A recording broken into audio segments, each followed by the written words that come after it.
Hey everybody, Chad with Nobody Else's Auto. Tonight we're going to bring you some more new inventory, keeping our fingers crossed the new phones hanging in there are still working after going through about 3 of them in the last 8 or 10 days. So let's see if hopefully this will work. We'll try to get you some more bonus videos up here in the next week or so to get things caught up. So let's start off, check out a video that we were going to bring you about 4 days ago and didn't work. So we're reshooting it, starting over because I lost it on the phone transition thing. So gonna bring it to you tonight, reshooting it with new inventory. Starting off with a little square 80s S10. Once again, like I've talked about on a lot of these videos, a lot of people will look at this truck and say, that's junk, it's crusher bait, why is it there? Well, these square S10s are antiques. Believe it or not, in the state of Kansas, 35 years old is an antique. That's 1985. I think this one's like an 87 or 88, or maybe an 89, it's a little newer than that. But this body style goes back to about 82. So some of these S10s, these square S10s, are technically antiques, at least in the state of Kansas. So it brings us back to the topic of this 80s stuff. If we don't start saving it, there won't be anything left. Once they're flat, they're not really good for much. So this little pickup here is a basic 4-cylinder, regular cab S10. Nothing fancy. This door's banged up a little bit. 5-speed transmission. Inside's still there, the seat's still in it, the dash is still in it. And nothing fancy, but not a terrible little truck. The bed's not in bad shape. It's not rusted out. We come on around the back. Tailgate's still in pretty decent shape. Still got a little rear step bumper on it. As we come down this side of the truck, kind of the same thing. This side of the truck's pretty straight. Not beat up, not rusted out. A lot of good pieces left. And once again, once it's flat, there's nothing good left. I've even got a whole bunch of beds off these that I found about 6 months ago. 4 or 5 brand new takeoff beds that were literally taken off when they were new, stacked in the corner of an old salvage yard, and they were crushing the yard out, so I bought all those beds to save them. And then I think I got 5 new takeoffs and 2 used that were taken off, you know, several years ago. Really nice beds. There again, once they're flat, they're not good for much. So even though this may not seem like a collector vehicle to some, it's right on the cusp of it, and it's going to be there really quick, even though really right now it really is to some people. They're starting to save this stuff. So next to the S10, we've got another Buick, one from Dad's. This is a 50 Super 4-door. Although it looks a little odd. You say, well, how's it a Buick? There's no portholes. Well, if we remember, like we've talked about, 1950 was the only year the portholes were on the hood, not on the fender. We're too used to seeing 50s Buicks with portholes right here. 1950, they would have been right here on the hood. This is a 51 hood that got sat on top of the 50 Buick Super, so we don't see portholes. So kind of tricky, but that's what happened on this particular car. Once again, this car came from Dad's, missing some pieces. Dash stuff is all still in it. Lots of extra suspension pieces have been put in the back seat, probably off some other cars that were stripped out over the years. A lot of those extra pieces got stacked in the back seat. As we come on around the back of the car, a lot of the trim's missing off of that. We can still see some of the trim inside the car here, though, that was taken off years ago and has been laid inside. We come on down this side, both rear fenders are gone, but the rest of the bodies here, the doors are here, the side mollies are there, the front fenders are there, and the car looks really solid with a lot of good stainless on it. So still a lot of good stuff there. And if we look up here on our trim tag, like we talked about on these Buicks before, we look at our trim tag here, 1950 is the model, is the year, model number 52. Obviously that makes this a Super because it was a 50 series car. Like we've covered on some of these other videos, 40 was a Special, 50 was a Super, 60 was a Century, and 70 was a Roadmaster.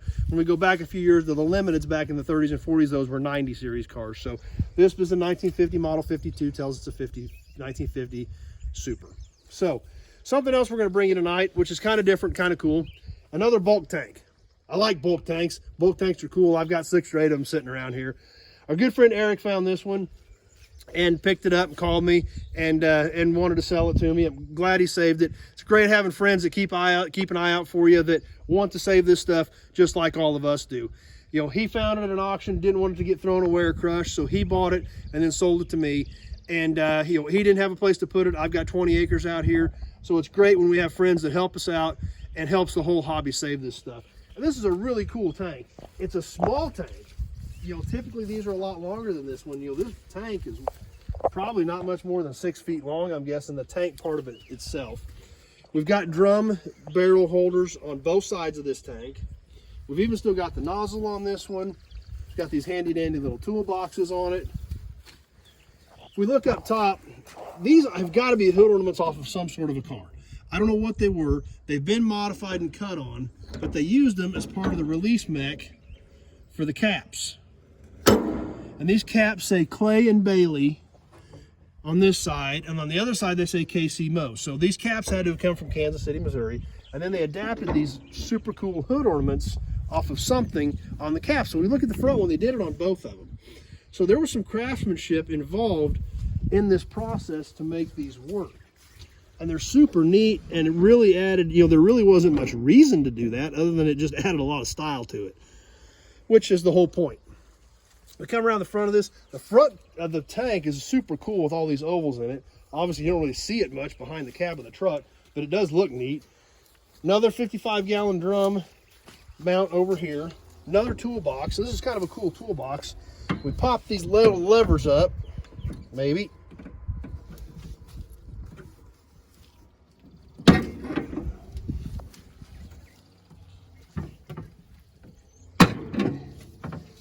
And we can open the side of this toolbox. Spring-loaded levers, kind of a cool little addition. You can put cans, whatever you need to put in there, but definitely kind of a neat little deal, a neat little side accessory to this tank. We come on around the back, and it's got what appears to be the factory toolbox on the back, or control box on the back. Even modified a bumper off of something to put on the back of this. It's got factory doors, factory latch on it. We've got a tag up here from Davis Standardized Tanks in Ohio. It's got a serial number on it. It's got the company logo on it. Cool piece. Something kind of different that I have not seen in one of these tanks. Like I said, I've got 6 or 8 of these tanks on the property right now.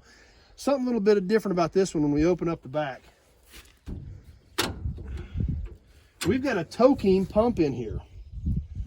Tokeem, Fort Wayne, Indiana. Obviously, a lot of our gas pump guys are familiar with that company and that name because they were one of the premier pump manufacturers back in the day. And I think they may even still make pumps. Actually has a counter on it. It was gas operated with a little gas engine over there. And a pretty neat little deal. You know, I don't think this was used yesterday, but I think this, within fairly recent history, this thing has been used. It doesn't look like it's been sitting all that long. Gas engine's not pulling, so I don't know if we're stuck in the engine or over here in the coupler with the pump part. But literally doesn't look like it's been all that many decades ago that this was used.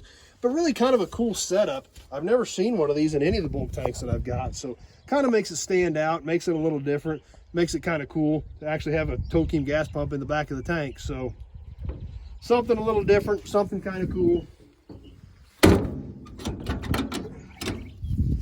So that's what we have for you tonight. A little bit of a mixture of a little bit of newer stuff, a little bit of older stuff, and a big bulk tank. So kind of a neat piece, and always like bringing this stuff to you. Hope you guys enjoy looking at it, and hope you guys enjoy the variety and the diversity I tried to mix into some of this stuff. As always, thanks for watching. If you're on Facebook, please like the page and share it with your friends. Invite them to hang out with us. If you're on YouTube, please subscribe to my channel. Check out my other videos. That's all gearhead related stuff. That's all I do because that's all I know. So I don't really have much else to talk about other than old cars, toys, gas pumps, memorabilia, gas and oil, that type of stuff. So enjoy doing it. Having a lot of fun doing these videos. I'm super glad you guys stop and hang out with me. I can't believe how lucky I am that you guys stop and hang out with me and check this stuff out. They're a lot of fun. I'm glad that we do them. And trying to get caught up on some videos since my phones were down and couldn't get them to cooperate. So we'll be bringing you some more videos over the next week, trying to get back on a normal schedule and back on a normal cycle with the Monday, Wednesday, Friday deal, and then of course Toy Tuesday, and then of course Sunday night live chat. So as always, thanks a lot for hanging out with me. I super appreciate you guys taking some time out of your evening to hang out with me. And I hope you're enjoying the videos. I hope you like what you're seeing. If you've got any questions about vehicles or parts, give me a call. That is the only way to get a hold of me. I have so many comments on Facebook, YouTube, things like that. There's no way to keep up with them. Texts and emails are never complete. Give me a call, Tell me what you've got, what you're trying to build, what your mission is with your build, what you're trying to accomplish. And I'll let you know if I've got something that might work for your project. So, but until we have that conversation, it's almost impossible for me to know if I can help you out with something. So give me a call, 620-786-4428. The numbers are on the pages. If you didn't catch that, just give me a shout. We can talk about what you need and what you're trying to do, and let you know if I got something I can work with. So thanks for watching. I really appreciate you guys stopping by and hanging out with me tonight and taking some time out. And as always, give me a shout if you got any questions, or if there's something you want to see, let me know, and we can sure try to work it into a video. Thanks for watching, everybody, and we will see you next time.